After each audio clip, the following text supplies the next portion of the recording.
Okay, you all can talk while we're just waiting, you know. It's all right.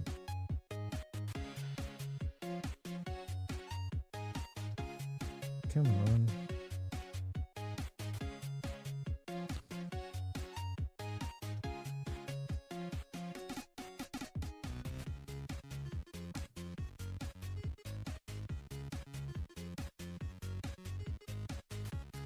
What are your dogs doing there, buddy?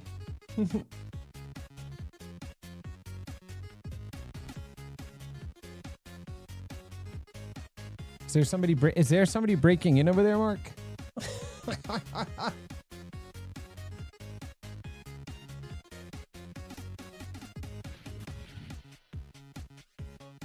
right, just going to give it a second for everything to catch up. Okay. All right, and remember now we're going to, I'm not going to be able to control your audio once I give you the signal here. So everybody shut up till no, I'm just kidding. All right. All right. And we're going to go live in 3, 2.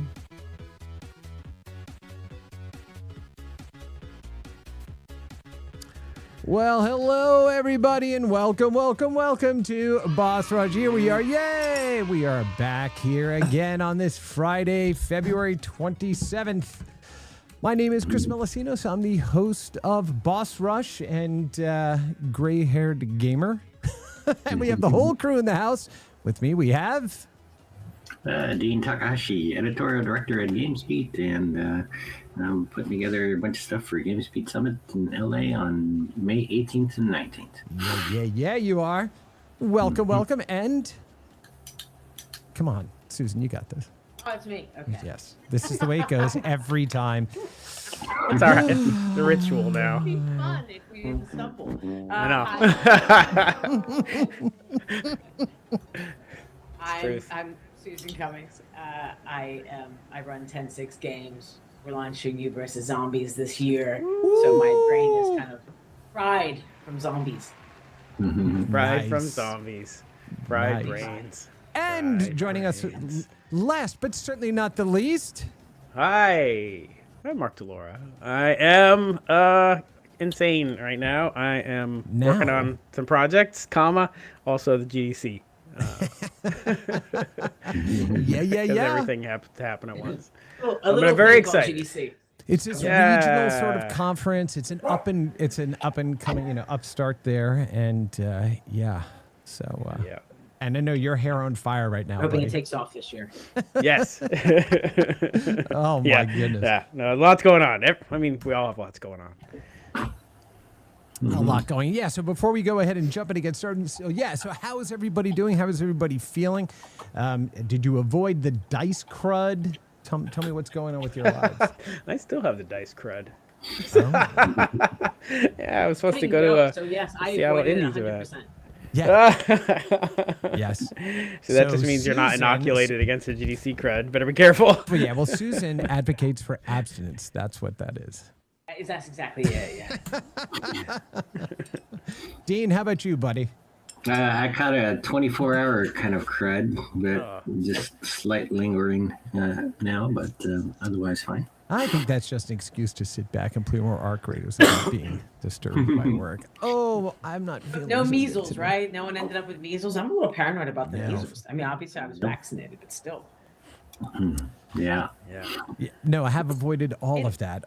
But that's what happens when you're just stuck here in this little, as you go from your home to this space and then back home again and don't basically get to go anywhere else. So you avoid it. So just FYI, and I haven't done anything about this, but I had a college friend who said they were checked for immunity on measles. He lives in Australia because of everything going on. And he had no more immunity from it. Apparently, I guess, around our generation, you didn't necessarily get 2. So now they get 2.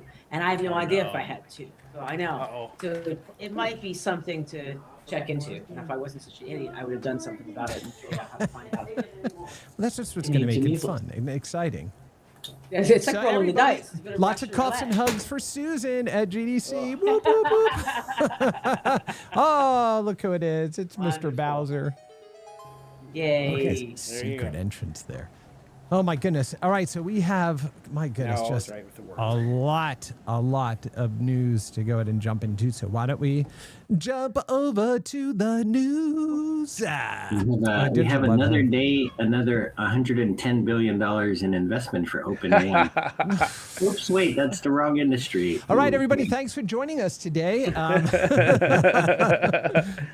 right, yeah, let's talk about that, Dean.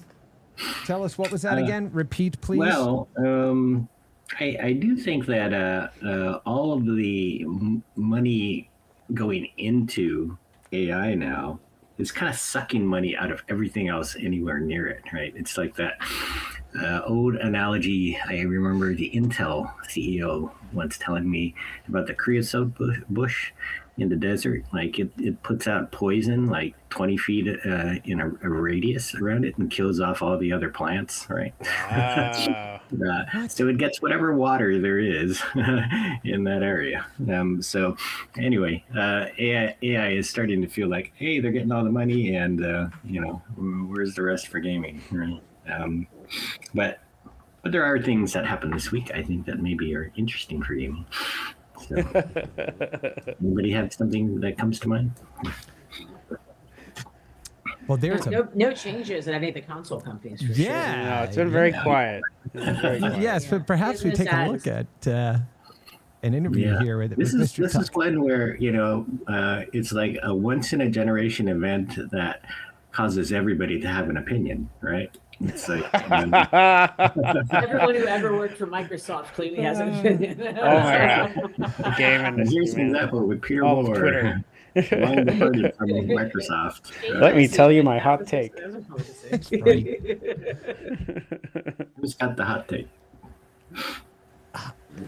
I don't have a hot take for this. I mean, Well, no, I think I mean, there's the emotional I see two side. camps, right? There's two different camps for sure. One is like the authenticity required for the game industry means that you really only have a choice of picking people who are very experienced veterans who love gaming, right? And then there's the other camp, which is like anybody can run this. The people who are experts at gaming didn't do such a great job, so maybe it's time to give outsiders a chance, or people with different experience to take the division into a new era, right? That's Are right. the, Let's hire those are some the more two Procter and extremes. Gamble people. Yeah. Yeah, I that's think pretty there's much also- it. What's the next piece? I mean, it's, There's also like this complexity in there of like, well, people don't like her because she's Indian, right? Or Oh, because God, really? she's too young, or she has no experience playing games. Yeah, no, that's She has ridiculous. too low a gamer score. Or that she's a woman, right? yeah. And then there are people saying, "Well, wait a minute, let's that gamer score part is pretty important there, right?" That's right. So, My dog is Oh, yeah. barking. I will be right back. Go. okay. Yeah, Dean. I mean, So in this. yeah, I think. Oh, I was going to say, in the this interview that you debate's did with gonna Peter, continue right? This for was some time, one, I think, obviously, until somebody delivers of course, for you results. too. Really, My advice would be to listen. Maybe a little Yeah, less on social it's, media right now, putting your gamer tag out, explaining yourself, and apologizing. My at times. my screen changed. I wonder if everybody's still there. Hey, Nothing to everybody. yeah, Hey, Dean, don't worry about that. You just leave it alone. We're good. We're good. We're still here. Yeah, we are still here, buddy. I will Okay. let you know if you disappear or if I kick you from the live. Anyway, so Yeah. right, so you're But like, if you, I think about maybe some back to second order effects of like, all that money going into AI. Everybody loves AI. Microsoft has, benefited tremendously from AI investments. Asha Sharma, ran this core AI division for Microsoft for a couple of years. And so, if you think of how much AI has added to their market value, I think maybe then it makes further sense to double down on AI strategies. It's not clear though whether she's going to do that, because she did say, I'm not going to produce AI slop, and I'm going to focus on great games and return to Xbox. Right. So those are the kind of things that a sort of dyed in the wool hardcore Xbox fan would say. Yeah, but okay. So then the argument there is, if you're not a dyed in the wool hardcore Xbox fan, then it could come across as disingenuous. And I think right now it's all too early to know. I think, obviously there's a lot of consternation about what's going on and what could happen. But I think, Dean, the pull quote here from Peter from your interview with him, my advice would be to listen, maybe a little less on social media right now, putting your gamer tag out and explaining yourself and apologizing at times. There's nothing to apologize for, but listen, learn, understand what your team, it's a massive group of people there now, much bigger than when I was there. Understand what gamers want and the journey that Xbox has been on since those very early days. I've been gone 19 years from Microsoft. I think of it in those terms. So what I would offer in support of that, right, is it feels, and I think Ed Fries may have talked about this a bit as well, right? It feels a little bit like the Robbie Bach and then the core gamer teams, right, inside of Xbox. And so long as there is an understanding of those, how that operates those lines of vision, you have Matt Booty there, who is, like as much a gamer as anybody else, right? With as much love for games as Phil was, right? So this is something that's going to have to play it over time. Right now, it's a lot of, emotion and brand.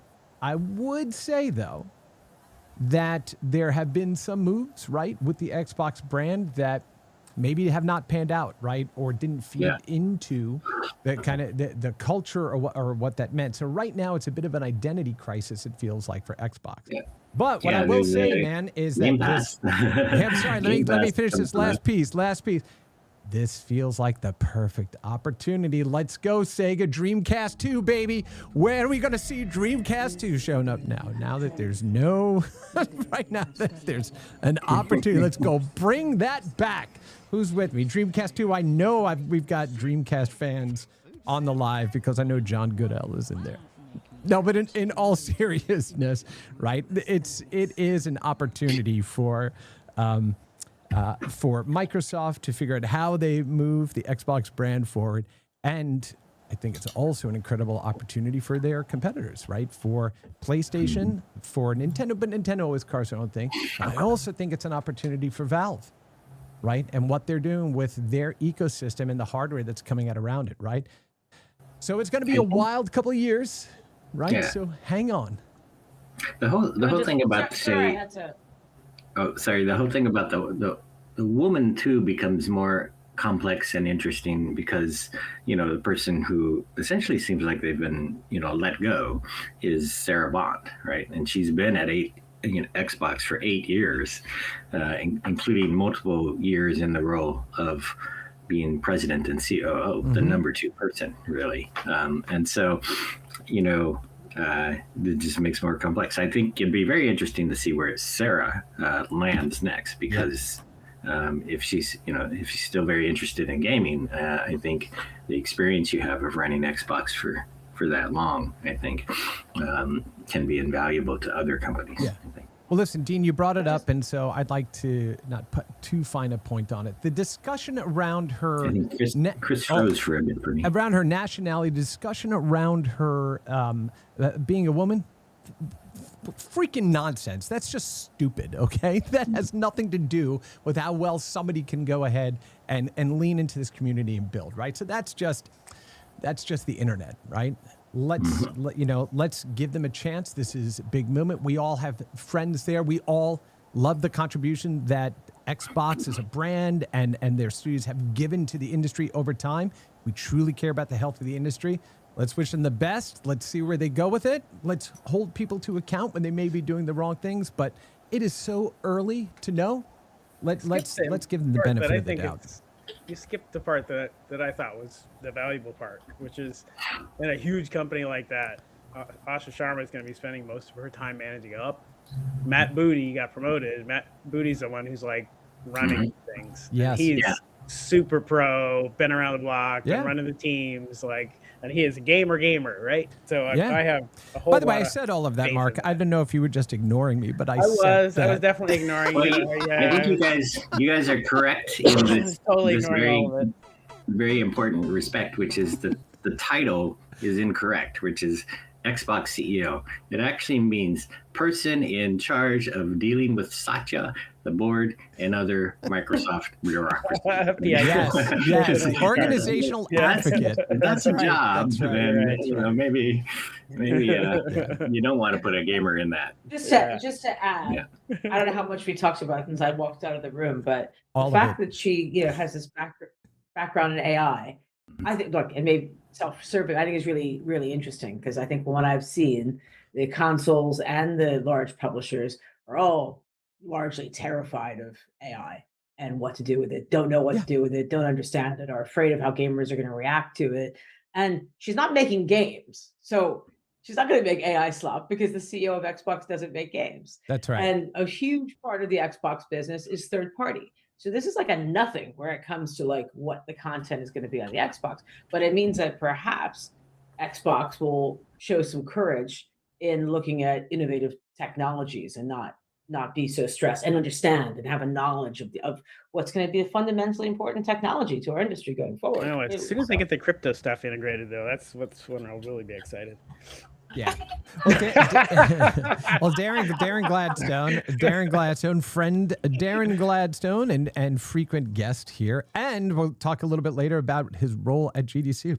Working with us, said what he would like to see is at least one business-minded adult in the room with an equal that gives the gamer-minded reality check. And I think that's Matt, right? And if I was sitting there red teaming this strategy, I would advise Asha to listen to the culture, listen to what the community is saying, and also know when to push back on the board around not jamming AI into everything just because that is what kind of the whole chart of the company. But, that's trying to hold back this massive tide there. So she has a challenge ahead of her. And I even posted on LinkedIn that it was still too early to really offer more of an opinion than kind of the general ones we're talking about. But there's this mountain of uncertainty, right, that has been raised as a result of this, and they have to climb that and prove that they're going to build it forward, which I do believe they will. So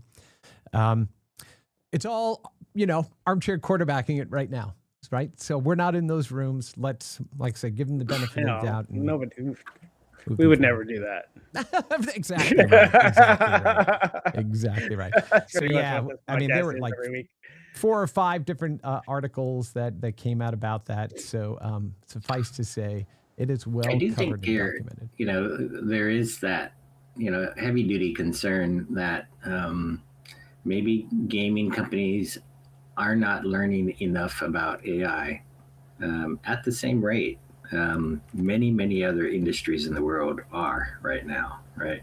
And the thing that's holding them back is the fear of their customers, really, the fear of what the gamer reaction is going to be, but also the game developer reaction, right? As long as those fears are there holding them back, then the thing that used to be true will no longer be true, which is gaming leads the way in technology. Right. Yeah, I think what I'm seeing though is you may be right that the larger companies are being cautious, and that's been true for a long time. I remember the conversation around open source. Yeah. Way back in the day, same sort of thing. Everybody was sort of slow to begin with. But boy, are small companies going, like the ones that are embracing it, just especially since December or so, like in my universe is like it's going crazy all of a sudden since December, where people are like, have you tried this? Have you tried this? This is amazing. I can't believe this happened. Blah, blah, blah, blah. So it may not be getting little companies like 10-6, right? Yeah, that's one. Yeah, I had that. I hear they're doing some great stuff over there. Yeah. No, but going back to that point, it's small companies are the ones who have a leading edge here, because we don't have shareholder, public company issues to deal with of what are people going to say. So it means that you can experiment and take risks and stuff. So hopefully that's going to end up being a great thing for all the small companies able to do that right now. Yeah. Yep. All right. So enough on that. We basically, burned 15 minutes of our hour talking about something that none of us have answers for. So par for the course for natural discourse in our Let's space. go for another then. Like, how about Paramount and Oh Warner yeah, Brothers? perfect. All right, okay, that sounds great. Ooh, it's that? How mysterious. Oh my goodness. Long live Paramount. Oh my god. Yeah. Yeah. So long, Netflix. Yeah. Well, I don't know if I would say that. I think Netflix has the muscle memory of a Google, right? So when people are like, I search something, it's Google, right? So they have a muscle They had memory. a huge built kill fee for it too, didn't they? Like billions or something? Yeah. Yeah. That was impressive. So they're 5 laughing. billion or something. Yeah, they're like, well, we still won, even though we lost. Yeah, I don't know what was the fee. Do we know for Netflix? $5 billion? I don't know if that Something like applies 5 in million, this right? case where they're outbid, right? But it was going to be $5 billion that Netflix would have to pay to Warner Brothers if the deal did not go through as negotiated. But it may be Warner Brothers that's breaking this off, and so right. so therefore it's not Netflix's loss, right? So, Good point. Yeah. That's different. So obviously we don't have, I have no skin in the game there with any of this, and I know nothing more than what we've read. But if I read, Netflix's response to this, it was financially prudent for them to go ahead and do so and walk away. It's like this all at some point, right? This doesn't help our shareholders, help our customers, those types of things. It'll be interesting to see what the raise for the acquisition is going to look like, right? But what are all the components that are going to be required to raise that much money? But Simon Pullman on LinkedIn, really phenomenal guy in the media and entertainment space, and I love a lot of the perspective he brings to this stuff. He's like, this could the catalog that could come out of this, right, from a Warner Brothers and Paramount thing, it would be absolutely massive, right? So I imagine that also triggers other regulatory things and things of that nature, right? But man, these are some big moves, really. It's big according moves. to the BBC, Paramount has agreed to pay $7 billion to Warner if the deal falls through, and Paramount is agreeing to cover the $2.8 billion fee that Warner Brothers had agreed to pay Netflix in the event of a breakup of the merger plan. So it is $3 billion, and Paramount's wow. So Netflix gets that. Yeah, $3 billion. Yeah. How do you pry the smiles off the people sitting in Warner Brothers boardroom right now? Just like, what? Yeah, in all seriousness, we're not going to know till we know, but big moves. Look, after spending years working in a provider side of the business and getting to understand more about how those deals are done and the structure around the stuff. Look, we all saw this coming, that it's impossible to have the number of streaming services that everybody wanted to own. We knew there was going to be a consolidation and collapse at some point, and these things would continue to cascade. It's just these numbers are huge. Yeah, I know Mark just went blank there for a sec. Oh, Mark just popped out. He'll join back. I still see him, but yeah. No, now he's coming back in. Yeah. I didn't do anything here.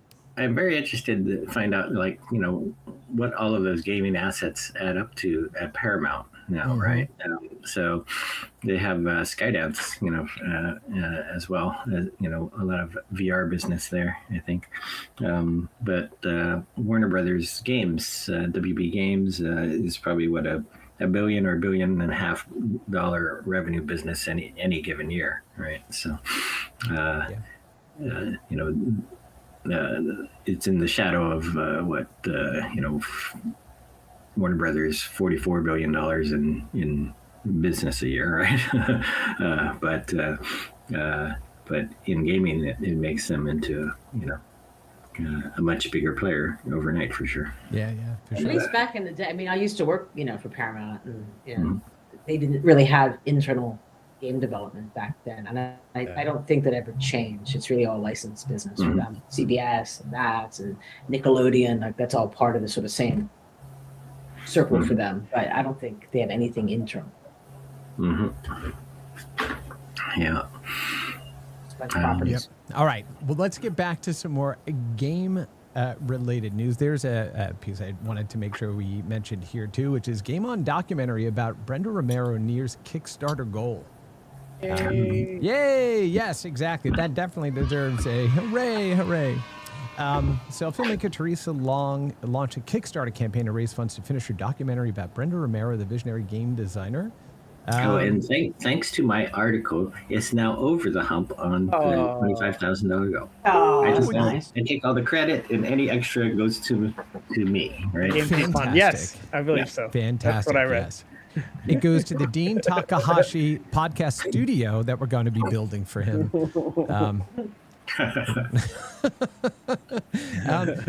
Through Long's lens, the film will explore not just a remarkable career, but the heart, humor, and humanity behind it. Kickstarter has been up since last week. It's about $23,000 of the $25,000 goal with a chance to hit other goals. Let's just go pop over there and check out the campaign. Let's see where we are. 26,632. So yay, congratulations on getting over that hump. So yeah, really wonderful work. Looking forward to seeing this.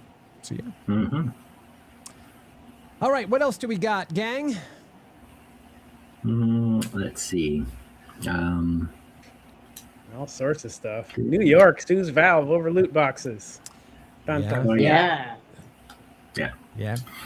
Who wants to unpack think, that? Sort of the I guess the context for me was pointed out by Matthew Ball's slide deck, right? And he had 164 slides, and there's a whole section there on how gaming is starting to lose the attention war against the other things that compete for time, and it's partly because of what you might say is deregulation of some sin industries, right? And so sports betting, right, is exploding. Prediction markets, gray area, but exploding as well. OnlyFans, YouTube, social media, TikTok, all these things are taking up so much time that gaming's net time may be starting to go down, right?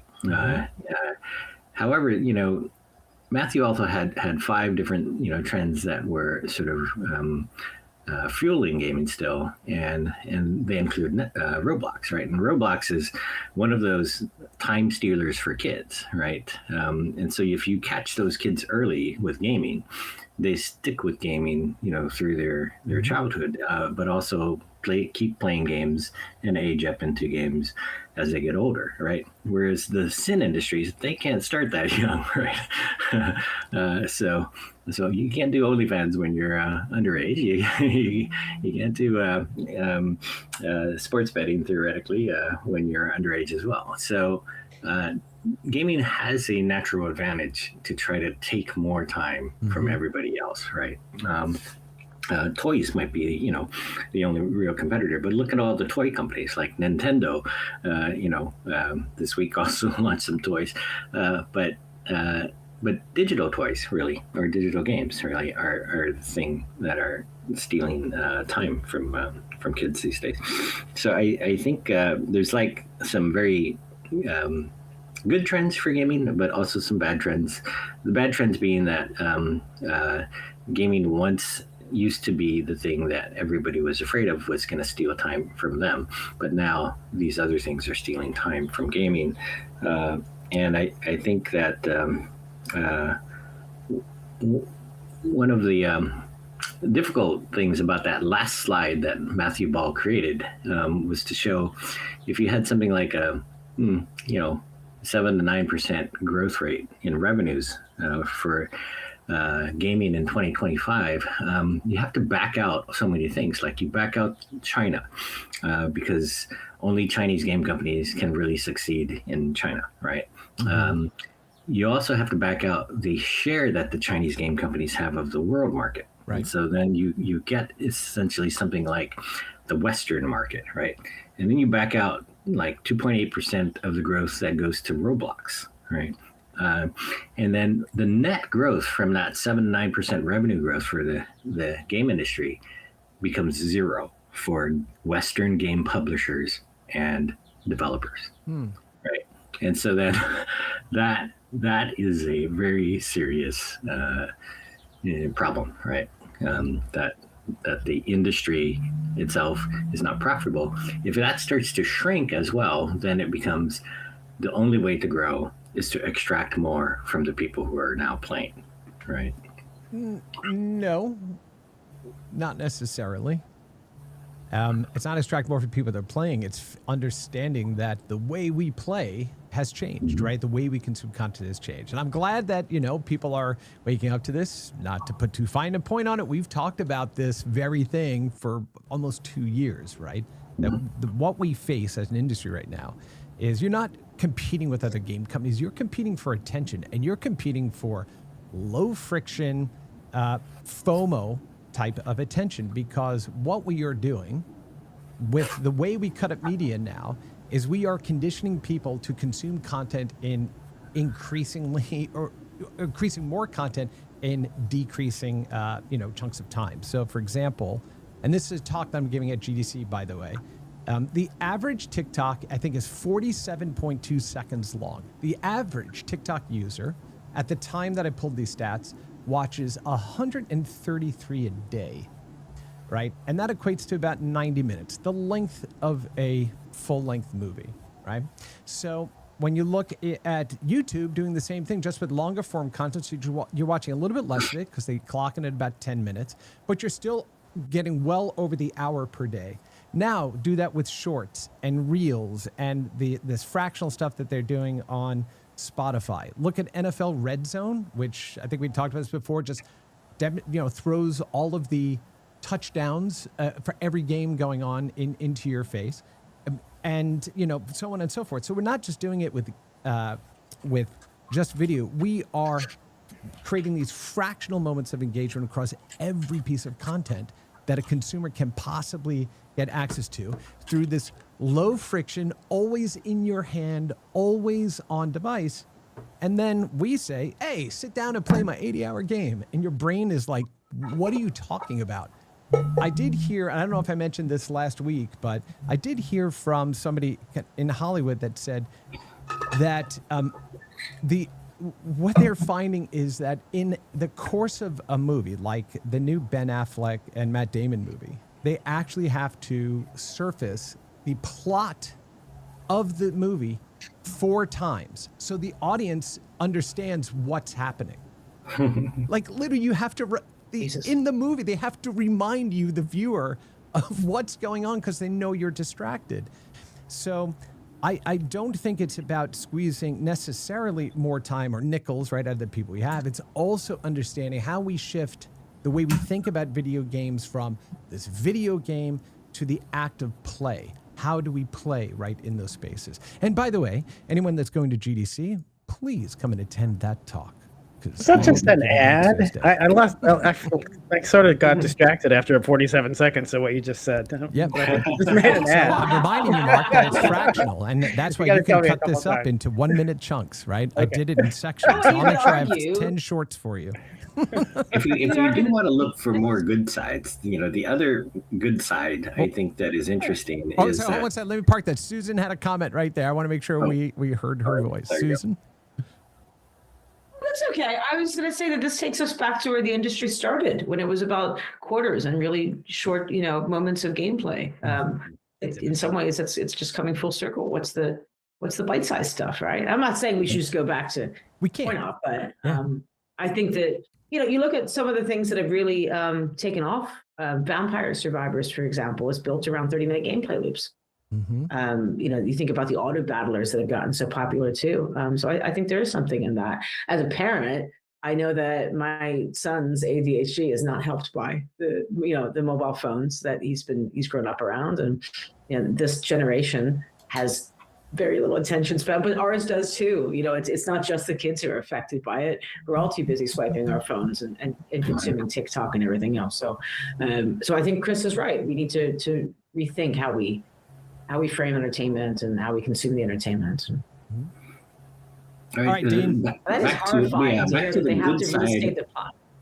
Part of the good side of this trend is that gaming is a large part of YouTube, and it's a large part of TikTok, and it's a large part of movies and TV shows now, right?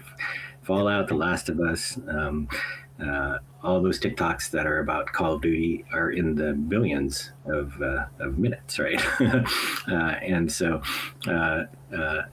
that's the counterattack that gaming can make, and that is to become mass culture, right? It's like, sure, those things bring our attention. Social media brings our attention to mass culture, right?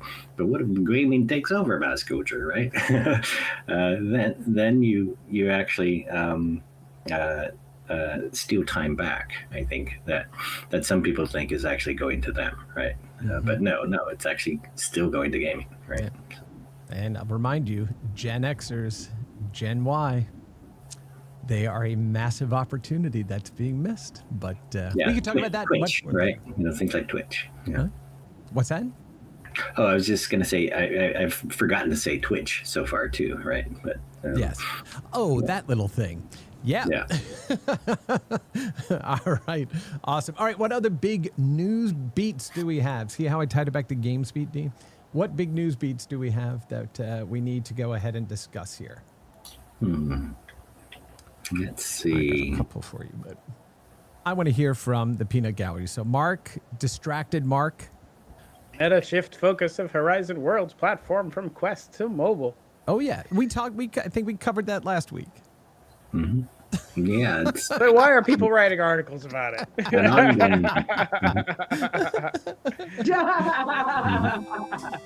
Let's see. Very good. Let me see. Well, let's see. Maybe we shift gears into some GDC stuff. So, just got off the community clubhouse meeting this morning. So, I sit on the advisory there. I'm doing a talk with Amir Satvat at this event on March 10th. And the session that we're doing is called Why We Still Believe, a conversation. So it's just going to be Amir and I sitting down and talking about why video games are still so amazing and why we're so fortunate to all work in here. What I will share with you all, I can't give you the actual numbers yet, but the amount of attendees that have signed up for this is massive. Like the number is huge over last year. So we're going to pack this house. Definitely go ahead and check it out. What's really cool about the community clubhouse, it really is about focusing on people breaking into the industry, giving advice to new studios that are starting up, right? And kind of helping to figure out how to navigate the games industry and really do it through a community-focused lens. So there's just a really passionate group of folks that started this up. And I want to give a shout out to my friend Damien Amoric, who recommended that I join the group. So really, really wonderful, and really looking forward to doing all of that, all the good stuff there at GDC. And then Mark, Carrie Shao and Sam Miggs are your hosts for 26 IGF Awards and GDCA hosts. So you watch their videos? Yes, very, very good. They were amazing. Yep, love them. So really looking forward to attending those sessions as well. And it's really, I love that we have these awards and that we continue to celebrate, people doing amazing things in our industry and continue to move the art form forward for all of us, which then leads me to this story. Baby Step strolls to lead with 5 nominations at the 2026 IGF. Have you all played this game? No. Dean, you haven't? No. Okay. Do you all remember QWOP? No. Dean, you don't? Okay, so QWOP was a little side-scrolling thing with this mannequin, and you can control like each thigh of the character you controlled had a key, and each like shin and foot had a key, and you had to control all of them to make this person walk forward. That's baby steps in an open world. It is exceedingly frustrating and hilarious all at the same time. So it is a walking simulator that combined co-op with, again, Gone Home or So Dear they're Esther. leaning into walking simulator, huh? It's Nice. so damn good. So it's really good to see these types of things. It looks like Chris disappeared on me again. Yeah, no, don't worry about the feeds on your side. I will let you. You don't need to let us know which when you give me those comments that are going live. You can always put them into our host chat and let me know. But you're good. Don't worry about it. It's the internet right now. All the AI is taking up all the bandwidth right now. So I got to go reset my modem stack over there in the corner. Make sure we got some good feeds. I did want to point out too that after 4 years of war now, Ukraine is still showing up to GDC with their own side event, with 10 games to show off, right? So they are still in the middle of the war zone and still making many games. Yeah, and the game part's awesome. Yeah, absolutely. I love hearing that. Yeah, in fact, here was the article that Dean's referring to here. We talked about this as well, I think 2 episodes ago with Olga, who was working on putting this together, making sure that these were shown off. So, they have an interesting panel they organize now with folks from Stalker 2 and other interesting game companies. Yeah. Yep. So wonderful to see that. I'll definitely be going and checking out those games. Can't wait. All right. There was a long NVIDIA analyst call, again this week after they had blowout performance again, and said that we're in the middle of the agentic AI inflection point. But tucked in there was about 20 seconds worth of commentary on graphics cards, which is that for a couple more quarters, it's going to be very tight for production of graphics cards for games, right? And this is, again, the second order effect is not only making things tough for gaming with high memory chip prices, right? AI demand has driven up memory prices in a huge way, and that's hurting, say, things like gaming PCs, right? In fact, Falcon Northwest told me that their memory content cost in the machine has tripled since December or so. Wow. So not only is memory in short supply, but graphics cards are also in short supply. And that 5-year-old graphics cards are now selling for higher prices as well. So you know what the pro tip is for getting those graphics cards and memory? Go to Costco and look at the PC bundles that they have there. Linus from Linus Tech Tips just did a whole thing on that. For $1,000, you're getting a 40 series graphics card and 16 gigs of RAM and an AMD processor and everything else. So if you can't find those individual components, chances are they're going to charge you as much as it would be to get a brand new PC with a nice glass case. So that's the hack. That's that pro tip. I'm waiting for game companies to figure out that if they sneak into a data center and steal all those memory and all those cards from the data center, that's their best supply now for. Right. Yeah, but you got to get through those people traps that put gas into the chamber and knock you out so the cops come. Let's put it this way: if you can get in and do that, you deserve to keep the RAM. That's Tom Cruise and Mission Impossible. Or conversely, if you're building a game that doesn't require those big graphic cards, you now have an audience that's hungry for new games and that are not able to upgrade those cards or that memory. So get your games out, get them in front of those players, right? So what's the percentage of the annual revenue numbers that we see for the game industry worldwide that are from hardware sales?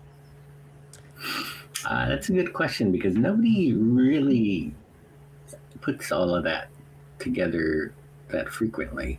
$1 trillion. I believe the 195 billion for Newzoo is really game sales. Yeah. So I haven't looked for a while. It used a long time ago we used to bust it out, the hardware portion. But like, yeah, I don't really know. But if it was 15 to 20%, and we're not going to have new hardware, for a year or two.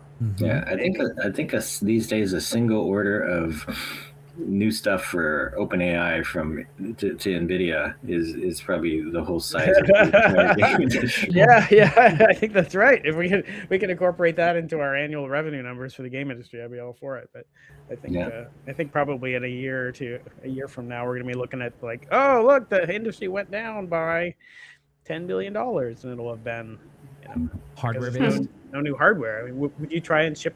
I mean, maybe they'll ship new consoles into the space at a plus $100, plus $200 price point, but boy, I would be cautious. That's for sure. Somebody did sort of, think of one of the conspiratorial views of, what's happening at Xbox, and said, look at Valve now. Like, what is Valve's opportunity if Xbox is kind of almost a self-inflicted, paralysis at the moment? I was wondering that same thing. Yeah, I'm with that person. But like, I'm sorry, if only there was an industry of creatives that understand how to squeeze more and more out of limited hardware over time. I wonder what industry that would be. It's funny, like even just jokingly making that statement. So on the Atari 50th collection, right, from Digital Eclipse, our friends, Mike Micah and Chris Charla and all the gang over there, Tom Russo. Mike actually did a version of Berserk that will play on 2600 hardware that has voice samples in it. Like how did you figure out how to do that right on that machine? And so, we are exceptional at saying, all right, how can we squeeze more and more out of limited hardware? So even if that growth curve becomes stagnant for a while, I'm confident the game developers will figure out how to continue to make really impressive, increasing gameplay and value, even in that limited hardware. So, let's get to getting. All right. That's all the commentary I have on that. Let me see what other big ones. Mark, do we have any additional updates around GDC? Do you want to talk about? I don't believe that you had announced the new keynote speaker. I don't think that was locked last week, was it? He doesn't know. So, Mark, why don't you tell us like the top 3 cool things we need to be thinking about? What are the top cool things? Like the carousel, perhaps? Well, yeah. Well, I mean, it's like an endless supply. But Rob Pardo's game actually launched last Friday. Archeron. I might be mispronouncing that. And Rob is going to come and talk about the experience he's had of the 10-year arc, of starting up that studio and producing that title. So I'll be excited about that. And it reminds me, I've had Archeron's demo sitting here on my desktop now for a week, and I've yet to click on it, which is sad. But we're doing GDC. Yep, GDC Carousel is back. That's Thursday. So go ride the merry-go-round in front of Moscone South for free, because it's crazy and way more fun than you might expect. And you'll meet some people while you stand in line, which is lovely. Don Daglow is going to give the first talk that we're labeling GDC Masters. Ooh, the GDC Masters talk this year. I Don love Daglow. Don. He's amazing. He always packs the room. He's got great stories. He worked in television, started Stormfront Studios, and has been part of the AIS Foundation, mentoring students. Hey, and made the first game that I remember playing. There's more. Which There's one? More. Utopia. Utopia. We bonded on this over the years. He was the designer of the game I played when I was like 6. And the fact that he's become a friend over the years is like, and the very first RTS. It means the world to me. Very There's first Don RTS. Daglow credit in there. I have it in the bookshelf behind me. I have that game, and Don's name is not in there, which is just a crime. But you know what it is in, though? Yeah, it is in the Art of Video Games book, right? So there's no names in there. There are no names in the Art of Video Games book? No, in the game, because they didn't credit individual developers. Oh yeah, wow. It's crazy. Exactly why. Yeah, but what? So then, what happened when they weren't crediting developers? What happened? The emergence of Activision.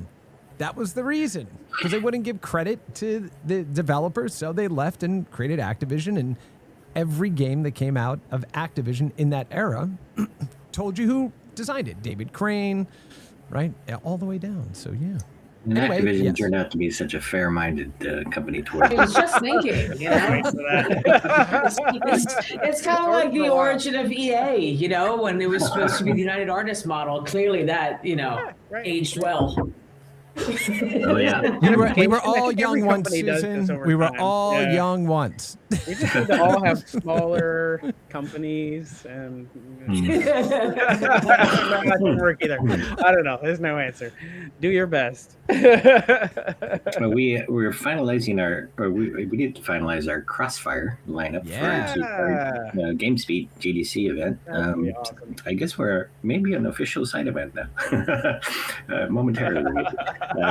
But Yeah. we have the AI debate happening with Susan Cummings and Rich Hillman. Rich Hillman. Yeah, So who's taking the Yeah. negative side? yeah, that'd be interesting. Rich is taking the negative side. Rich is taking the negative side. Wow. Yeah.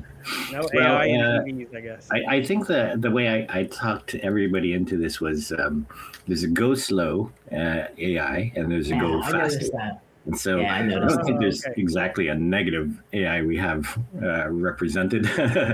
So we'll have to find another person next year for that. But no, we have Brendan Green speaking as well. Pat Vance is going to be in a discussion on child safety in games, and it's Larry Herbert's going to be MC. So we have a nice crew. Chris Petrovich is talking about platforms too. So it's a good group. And it's a big group. I mean, I saw the list on Luma. Like, it's like 450 people or something like that going. Am I right? Well, yeah, it is one of those like GDC party list kind of things, though, right? Like everybody signs up for 10 parties at the same time, or we'll see. Anything set in stone in mind. I think I've RSVP'd yes to like 6 other things that I'm going to have to kind of to walk. Well, fingers crossed. It's crazy just the amount of stuff that goes on, and they're all like, "Hey, a Monday night and Tuesday night." You're like, everyone picks Tuesday night. Like, message to the world, if people are listening to us about this, is Wednesday and Thursday are good too. Mm-hmm. Yeah, but they're all got. I mean, the awards are Wednesday and Thursday, and the concert, Austin Wintory's concert is on Tuesday. I mean, the whole week is just so packed with like Tuesday's brutal, which is amazing. Mondays at Oracle Park, and like, yeah, absolutely. Wear some sneakers. You're gonna be walking a lot. Awesome. Well, like, I know we're at the point we typically talk about the games we're playing, but if I would say that we should probably touch us on a couple of other things around GDC and what we're going to be doing with Boss Rush. So we are locked in on Wednesday, I believe, right? 10 a.m. to 11:30 Pacific time. So we're going to be doing that. We're going to experiment with our friend Darren Gladstone, who may be kind of the on-the-street reporter that's going to be streaming in from Urbana Gardens, going around and doing kind of like, person on the street interviews for us. Idea. So I'm working on getting all of that done and situated. And then, of course, we're also going to have a post, or at 11 p.m. probably, Boss Rush live stream that we do as well, which will be mostly unfiltered, although I try to keep everybody aligned. We're going to discuss hidden characters in Nintendo games that everyone but Susan got the names for, apparently. What was the worm's name again? It was the caterpillar. Yeah, what was it? Wiggler, or what was it? No, Wiggler. Don't wake Wiggler. Yeah, and none of us could remember it. And Susan's like, "Oh yeah, the caterpillar Wiggler." And everyone went, "That's very good." Yeah. And of course, I had so much credibility after that. It's true. So are we doing that late night again in your hotel room? Is that the same plan? I need to put that in my calendar. Absolutely right. I made sure we had some additional equipment so we can go ahead and have a little more professional Need alcohol production. this time, I think. Yeah, with the alcohol piece, right. We're gonna wait and see about that. And we'll definitely fill the peanut gallery with people too, as well. Maybe we'll just get people just kind of coming in and jumping on camera just to have some fun. And then if I happen to see you at GDC, of course, it's selfie time. Let's go ahead and get a massive selfie reel out there. But also there's something that I've been putting together for for friends and colleagues in the industry that may have been around for a long time. So definitely hit me up to talk about that. Yeah, and just a lot of planning. Now I got to finish presentations and video clips and making sure that we get, I bring all this equipment and, oh man, it is going to be a rush up to GDC, but so exciting. So my favorite conference, and I get to see some of my most favorite people in the world. It is like homecoming. Dean, what is this number for you this year? I have lost count. Well, let us, do you don't have to do the math, but what are you thinking? 90s? I think this is my 30th. I mean, I think I missed a couple over the years, but this 30 would be, yeah, this would be 30 years. We can miss them, but it still counts for how many I would years. say 30 plus 1 year in Long Beach. So whatever it winds up adding to. Nice. Mark, what's your about Same. same? Same. Oh, so I'm the baby here. I'm only 26 then. Yeah, I can finally rent a car. I can finally rent a car at 26. That's fantastic. So you missed the I have to mention not what I'm playing, but if you guys haven't seen this yet, Lee got me to watch a movie called Obex. Have you watched Obex yet? No. Go watch Obex as quickly as possible. It came out last year. It's black and white. It's a fantasy film about this guy who's living in his house. He's on this old retro. He was on a Mac. That's right. And he sends off for a disc for this game that lets you be in it. And it's all sorts of chaos about this sort of like Zelda-esque search for his dog. It's wild. What? It's really, really strange and really, really wonderful. But it's all about video games.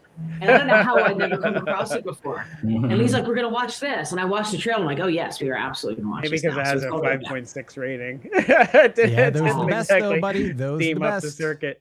Yeah, it looks awesome. Does it only have a 5.6? That's Well, crazy. I'm just looking at IMDb. Yeah, it's really good. There's no way you guys won't look. Look at this. There we We'll go. love it. Yeah, it looks amazing. Anything with the old Well, Mac. he won't leave his house, and he's got this dog. It's a bit like Bowser. It's like me. Yeah, Exactly. And his job is he's making what was it called, the dot matrix printers. He's making printout pictures. He sits there and types, and he makes your picture, and he's advertising in this thing of send me your photo, and I'll send you a picture of my printer. This is his job. Anyway, I don't give any more away. They're bringing back. That's it. This is the announcement trailer for Print Shop 2. That's what it's going to be. So everybody gets it. Dean, you said you've got some game that you're playing. What are you playing, buddy? I did play Last Flag, which is the capture the flag shooter coming from Night Street Games. But the hint I will drop is that I played it with a very interesting team of 5 people. So, Asha, Matt Moody, Phil Spencer. TBD on who those 5 people are. Oh, you're going to tell us later? Okay.